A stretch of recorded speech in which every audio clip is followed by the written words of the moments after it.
అనిర్వేద శ్రియో మూలం. నిర్వేదములు పొందకుండా సంతోషముగా మనసుని నిలబెట్టగలిగిన వాడెవరో, అనుకూల ప్రతికూలములను లెక్కలోకి పెట్టుకోకుండా దృష్టిని కేవలము ఏ కార్యమును సాధించాలనుకుంటున్నాడో దాని మీదే పెట్టిన వాడెవరో, మనసుని ఎప్పుడూ సంతోషముగా ఉంచగలిగిన వాడెవరో, అది ఏ సమస్త సౌఖ్యములకు హేతువు, కార్య సాధనకు హేతు. అదే అనిర్వేద శ్రియో మూలం, అనిర్వేద పరం సుఖం. అనిర్వేదో హి సతతం సర్వార్థేషు ప్రవర్తక. సమస్తమైన విషయములను సాధించుటకు లోకమునందున్న ఏకైక మార్గము మనసును సంతోషముగా నిలబెట్టుట ఒక్కటే. అలా నిలబెట్టలేని వాడు ఏ కారణమునకైనా అనుకూలము ప్రతికూలము అన్న రెండు విషయములను దృష్టిలో పెట్టుకుని నిలబడిపోయేవాడు కార్యసాధకుడు కాలేడు. కాబట్టి అనిర్వేదో హి సతతం సర్వార్థేషు ప్రవర్తక కరోతి సఫలం జన్మో కర్మయత్తత్ కరోతి సహ తస్మాద్ అనిర్వేద కృతం యత్నం చేస్తే హిమోత్తమం. కాబట్టి నేను ఈ నిర్వేదాన్ని విడిచిపెడతాను, పరమ సంతోషంతో నిలబడతాను. మళ్ళీ మనసుని పూర్వస్థితి ఎందుంచి మళ్ళీ వెతుకుతాను లంకని. మళ్ళీ వెతికారు. ఇంత వెతికిన మహానుభావుడు సీతమ్మ కనపడలేదని ఆత్మహత్య చేసుకుంటాడు. హస్తాదానో ముఖాదానో నియతో వృక్షమూలిక వానప్రస్థో గమిష్యామి హదృష్ట్వా జనకాత్మజా. చేతిలో పడితే తింటాను, లేకపోతే లేదు, ఇక్కడే ప్రాయోపవేశం చేస్తానన్నారు. మనస్సు అటువంటి స్థితి యందు నిలబెట్టి లక్ష్య సాధన చేసేటటువంటి గురి కలిగిన మహాపురుషులు, అటువంటి భగవద్భక్తి తత్పరులు ఎప్పుడైనా చిన్న వైక్లభ్యాన్ని పొందినా మళ్ళీ పరమేశ్వరుడే రక్ష చేస్తాడు. వెంటనే ఆయనకు ఒక ఆలోచన వచ్చింది. అసలు ఆత్మహత్య చేసుకు చచ్చిపోతాననేటటువంటి ఆలోచనే దోషభూయిష్టం. కాబట్టి జీవం భద్రాణి పశ్యతి, చచ్చిపోతే ఏమొచ్చింది? కాబట్టి నేను మరణించకుండా నేను బ్రతికే ఉంటాను. బ్రతికి ఉండి సంతోషంగా మళ్ళీ నేను పూర్వపూలికతో నిలబడితే జీవం భద్రాణి పశ్యతి, మంగళములను చూడగలను. ఇప్పుడు మళ్ళీ పుంజుకున్నారు. మీకు తెలుసు, తర్వాత సీతమ్మ తల్లి దర్శనం చెయ్యగలిగారు మహానుభావుడు. ఆవిడ అనుగ్రహంతో చెయ్యగలిగారు. కాబట్టి మనిషి నిలబడడం అన్నది చాలా ప్రధానం. ఆ ఉత్సాహమును కాని మనసు కోల్పోయిందా, సంతోషమును కాని కోల్పోయిందా, లక్ష్యమునందు దృష్టి పెట్టగలిగిన స్థితి కాని పోయిందా, ఇక వాడేదీ సాధించలేడు. అందుకే కిష్కింధకాండలో లక్ష్మణస్వామి రామచంద్రమూర్తితో ఒక మాట అంటారు. రాముడు ఒకానొక నాడు విశేషమైన శోకానికి గురైపోయాడు. ఎంత గురైపోయాడంటే ఇక సీతమ్మ కనపడదు. లక్ష్మణ, నా శరీరం పడిపోతుంది, నువ్వు వెళ్ళిపోయి ఇంటికి అన్నాడు. అప్పుడు లక్ష్మణస్వామి ఒక మాట చెప్పారు. ఉత్సాహో బలవాన్నార్యా నాస్తుత్యాహత్తరం బలం స్వోత్సాహస్యాస్తి లోకేస్మిన్ నకించిదపి దుర్లభం. అన్నయ్య, ఉత్సాహమును ఉంచుకున్న వాడెవరో, మనసును సంతోషముతో నిలబెట్టి లక్ష్యము వీపకి నడిచిన వాడెవరో వాడు సాధించగలడు. మనసు ఎప్పుడు విచలితమైపోతుందంటే రెండు కారణముల చేత పడిపోతుంది. ఒకటి శోకము భయము. శోకము భయము అక్క చెల్లెళ్ళు. రెండవది అసంతృప్తి. ఎక్కడ అసంతృప్తి ఉందో అక్కడ ఇక మనసు లక్ష్యము వేటుపై వెళ్ళలేదు. అందుకే వ్యాప్తిం పొందక వగవక ప్రాప్తంబగు లీశమైన 10,000 తృప్తించందని మనుజుడు సప్తద్వీపములనైన చక్కంబడునే అంటారు పోతన గారు భాగవతంలో. ఉన్నదానితో సంతోషంగా ఉండగలగలం. లక్ష్యమును సాధించుట యందు దృష్టి పెట్టి అనుకూల ప్రతికూలములను విడిచిపెట్టి లక్ష్య సాధన యందు నడవగలగలం. ఇది సంతోషం. అది లేని నాడు దుఃఖం. అది లేకపోవడమే దుఃఖము. కిం దుఃఖం? అసంతోషం. నాకు ఒక్కటి చెప్పండి. దుఃఖము అన్న మాటకు అర్థం అసంతోషం అంటే, ఏమండి మరి కలిసి వచ్చినప్పుడు సంతోషంగా ఉండదా అని మీరు నన్ను అడగచ్చు. అప్పుడు అది సంతోషమే కదా, అది అప్పుడు ఎందుకు సంతోషం కాకుండా పోయింది అంటే, మీకు ఏది కలిసి వచ్చింది అది మీ దగ్గర ఉంది అని మీరు సంతోషపడిపోతున్నారో దానికి ఒక క్రీనీడ ఉంటుంది. నేనింత ప్రేమించే వస్తువు, నేనింత ఇష్టపడే వస్తువు, ఇది నా చెయ్యి జారిపోతుందేమోనన్న బెంగ మీకు ఎప్పుడూ ఉంటుంది. అభద్రత దాన్ని అనుసరించి ఉంటుంది. అది చెట్టు కొమ్మ సూర్యుడికి అడ్డొచ్చి తప్పుకున్నట్టు. అది ఉందన్న ప్రీతి, అది ఎక్కడ జారిపోతుందోనన్న బెంగ. రెండూ ఏకకాలమునందు ఉంటాయి. ఎక్కడ ప్రీతి అప్రీతి, అనుకూలత ప్రతికూలత ఈ రెండు మనసు మీద ప్రభావం చూపిస్తూ ఉన్నాయో అంతకాలము వాడు లక్ష్యమును సాధించలేడు. అనుకూలము ప్రతికూలము రెండు లేవు, లక్ష్యమును సాధించుట ఒక్కటే, అంతే. అలా వెళ్ళగలిగిన వాడెవరో, ఇక అనుకూల ప్రతికూలములకు లొంగకుండా ఉండగలిగిన వాడెవరో వాడే లక్ష్యమును సాధించగలడు. మీరు అందుకే చూడండి, కేవలము లక్ష్యమును సాధించుట యందు అనుకూలత ప్రతికూలత విడిచిపెట్టి వెళ్ళగలిగినటువంటి వాళ్ళని కొంతమందిని తయారు చేస్తుంటుంది ప్రభుత్వం. మీరు మొన్న చదివి ఉంటారు. వాళ్ళు గాలి, నీరు, నిప్పు, ఎండ, ప్రాణాలు, భయం ఏముండవు, లక్ష్య సాధన ఒక్కటే, అంతే. అటువంటి దృష్టి కలిగినటువంటి వ్యక్తి లక్ష్యమును సాధించగలడు. శరీర బలం కాదు, మనసు సంతోషముతో నిలబడింది. సంతోషం అంటే అనుకూల ప్రతికూలములకు అది చూడదు. అసలు ఇంకా యథార్థంగా మాట్లాడితే మనమందరం ఏది అనుకూలం అనుకుంటున్నామో అది వాళ్ళు అనుకూలం అనుకోరు. మనమందరం ఏది ప్రతికూలం అనుకుంటున్నామో అది వాళ్ళు ప్రతికూలం అనుకోరు. వాడు దాన్ని కూడా అనుకూలంగానే భావన చేస్తారు. అది సంతోషంతో నిలబెట్టడం అన్న మాటకు అర్థం. నాకు ఇది చెప్తున్నప్పుడు ఒక విషయం జ్ఞాపకానికి వస్తుంది. అబ్దుల్ కలాం గారు భారత రాష్ట్రపతిగా ఉన్నప్పుడు వికలాంగులకు, అంటే శరీరావయవములు సరిగా లేనటువంటి వాళ్ళకి అంతర్జాతీయ స్థాయిలో క్రీడలు నిర్వహించారు. అటువంటి వాళ్ళందరూ ఆటలు ఆడుతుంటే ఒక 1000 మంది పిల్లల్ని రాష్ట్రపతి భవన్కి పిలిపించారు కలాం గారు. 1000 మంది పిల్లలు వచ్చారు. వస్తే ఆయన లోపల ఉన్నారు రాష్ట్రపతి భవన్లో. 1000 మంది పిల్లలు వచ్చారండి, అందరూ వికలాంగులు. మీరు వాళ్ళని ఉద్దేశించి 2 మంచి మాటలు చెప్పాలి అన్నారు. వెంటనే ఆయన ఆలోచించారు, ఆ పిల్లలను ఉద్దేశించి నేను మాట్లాడడం అంటే ఏం మాట్లాడాలి? అయ్యో పాపం మీకు వికలాంగులు, మీకు కాళ్ళు లేవు, చేతులు లేవు అని కాదు కదా మాట్లాడవలసింది. వాళ్ళు ఉత్సాహపడేటట్టు మాట్లాడాలి. అంటే ఇప్పుడు వాళ్ళకి ఏ శరీర దౌర్బల్యం ఉన్నదో దానిని వారు మనోబలంతో అధిగమించగలిగినట్టు మాట్లాడగలగాలి కదూ. ఆయన వెంటనే ఒక పద్యాన్ని రచన చేశారు. నేను మీకు తెలుగులో దాన్ని చెప్తాను. ఆయన బయటికి వచ్చి కాగితం తీసుకుని ఆ పద్యం చదివారు పిల్లలను ఉద్దేశించి. అందులో ఆయన అన్నారు, మీలో చాలామందికి శరీరావయవములు సరిగా లేవు, కానీ మనందరం పరమేశ్వరుని బిడ్డలం. మీకు అవయవములు, కొంతమందికి ఉండవలసిన అవయవములు ఉండవలసిన రీతిలో మీలో అందరికీ ఉండకపోవచ్చు. సామాన్య మనుష్యునికి ఏ అవయవములు ఉంటాయో అందులో ఒక్కొక్క అవయవము మీలో ఒక్కొక్కరికి ఒక్కొక్కటి లోపం. ఒకడికి కాలు లేదు, ఒకడికి చెయ్యి లేదు అలా. కానీ మీ అందరికీ ఉన్నది మాత్రం ఒకటి ఉంది. అదే వజ్ర సదృశమైన మనస్సు, మొక్కవోని మనస్సు, నిరుత్సాహమును పొందని మనస్సు, ఎప్పుడూ సంతోషముతో ఉండగలిగిన మనస్సు. మీ మనస్సుకి ఆలంబనము కూడా ఒకటి ఉంది. ఏమిటో తెలుసా? అనుకూలముగా కాని ప్రతికూలముగా కాని ఉండగలిగిన పరమేశ్వరుడు అనుకూలమై మీకున్నాడు, కాబట్టి మీకు బెంగలేదు అన్నారు. ఈ మాట ఆయన పద్య రూపంలో చదివారు వాళ్ళని ఉత్సాహపరచడానికి. చాలా గొప్ప సందేశం. ఆయన చదివితే ఒక కాళ్ళు లేవు ఒక పిల్లాడికి, ఎక్కడి వరకు కాళ్ళు లేవు. ఇరాన్కి చెందినటువంటి పిల్లవాడు డేకుతూ కలాం గారి దగ్గరికి వచ్చి ఓ కాగితం అందించాడు. ఆయన వంగి ఆ కాగితం అందుకుని చదివారు. అది పర్షియన్ భాషలో. ఈయన ఓ పద్యం చెప్తే అతను వెంటనే ఓ పద్యం రాశాడు. ఆయన తీసి చదివి ఆ పిల్లవాడి వంక చూశారు. ఆయన చెప్పుకున్నారు, నా జీవితంలో నేను ఆ సందర్భాన్ని మరిచిపోలేను అని చెప్పారు. అతను పర్షియన్ భాషలో రాసిన కవిత్వం ఏమిటంటే, నాకు కాళ్ళు లేవు, నా మనసు నాతో అంది, నువ్వు ఏడవకు కాళ్ళు లేవని, నీకు ఒక అద్భుతమైన అవకాశం ఉంది. ఎవరి ముందు మహారాజులే వచ్చినా మోకరిల్లవలసిన అవసరం నీకు లేదు, కాబట్టి నేను ఎంతో సంతోషిస్తున్నాను, ఆ స్థితి నాకొక్కడికే ఉంది అని రాశాడు. కలాం గారి కళ్ళ నీళ్ళు వచ్చాయి. అబ్బా, అందరూ కాళ్ళు లేవంటారు, కానీ అతను కాళ్ళు లేవనలేదు, ఒకరి ముందు మోకరిల్లవలసిన అవసరం లేదు నాకు, అందుకని పరమేశ్వరుడు పెట్టలేదన్నాడు. ఏమి భావన! ఆ సుసంపన్నమైన భావన చేత అతను తన శరీర వైక్లభ్యాన్ని అధిగమించాడు.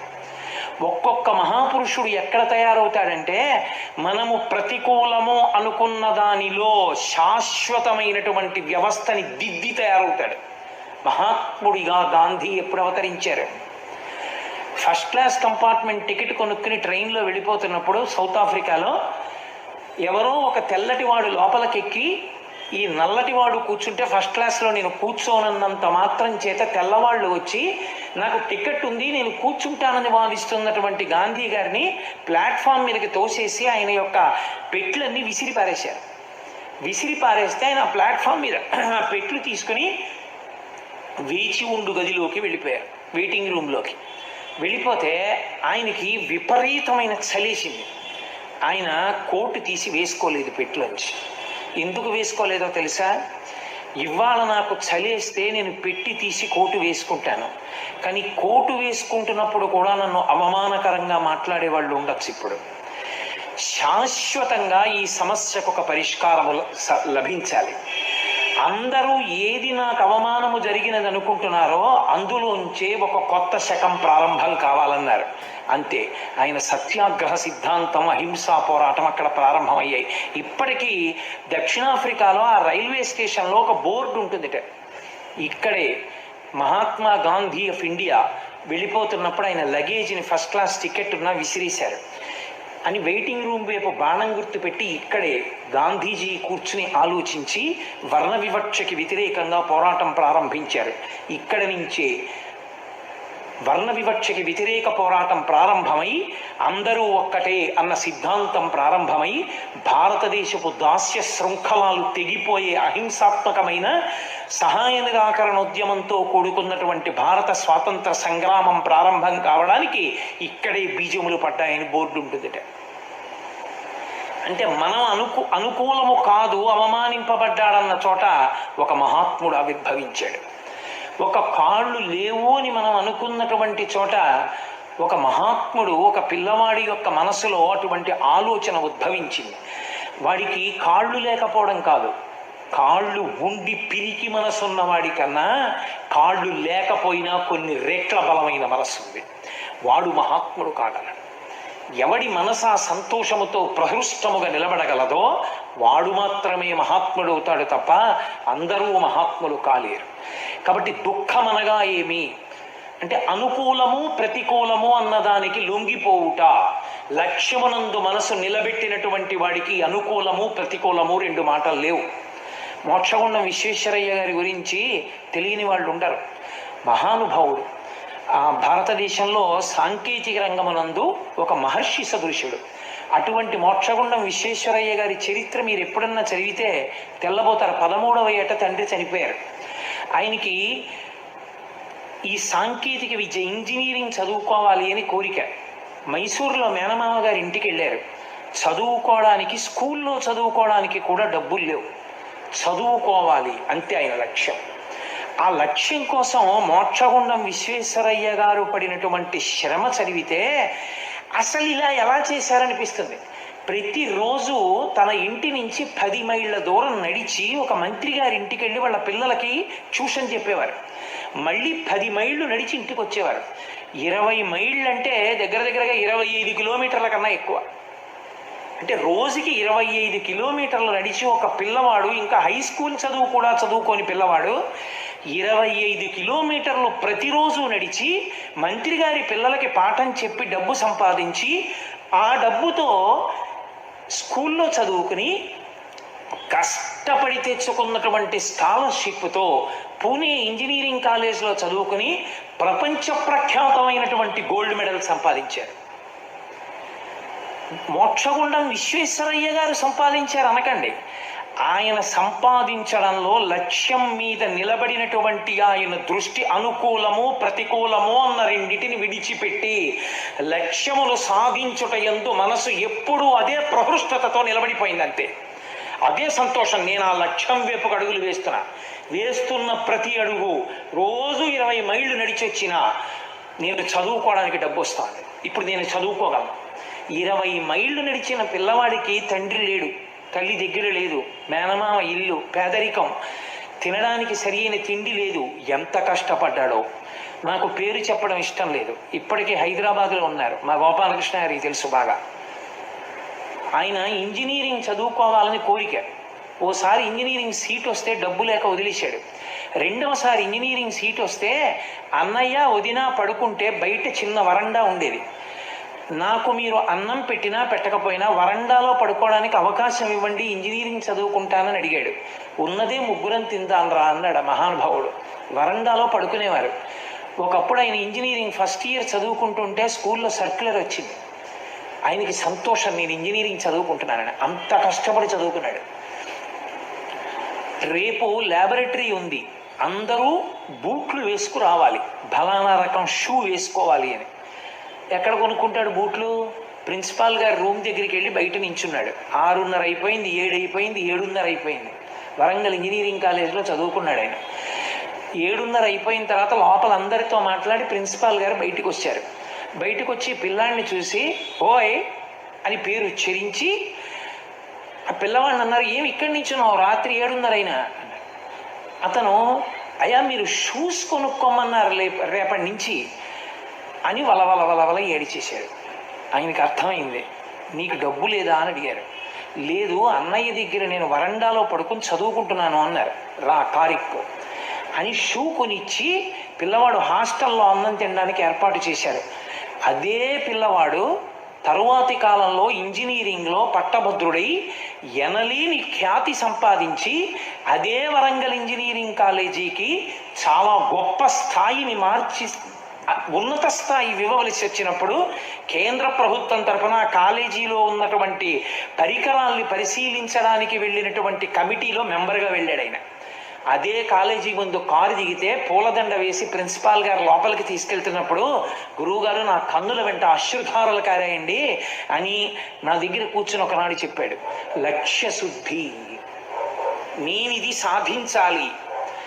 కష్టమా సుఖమా ఒకనాడు నేను అనుకున్నది అవుతాను, అప్పటి వరకు నేను ఇలా కష్టపడవలసింది అంతే. సాన పెడితే కానీ వజ్రానికి కాంతి రాదు, పుటం పెడితే కానీ బంగారానికి మెరుపు రాదు. కర్ర లోపల అగ్ని ఉంటుంది, కర్రని కర్రతో రాపాడిస్తే కానీ నిప్పు పైకి పుట్టదు. నీరు భూమిలో ఉంటుంది, భూమిని తవ్వితే తప్ప జలపడదు.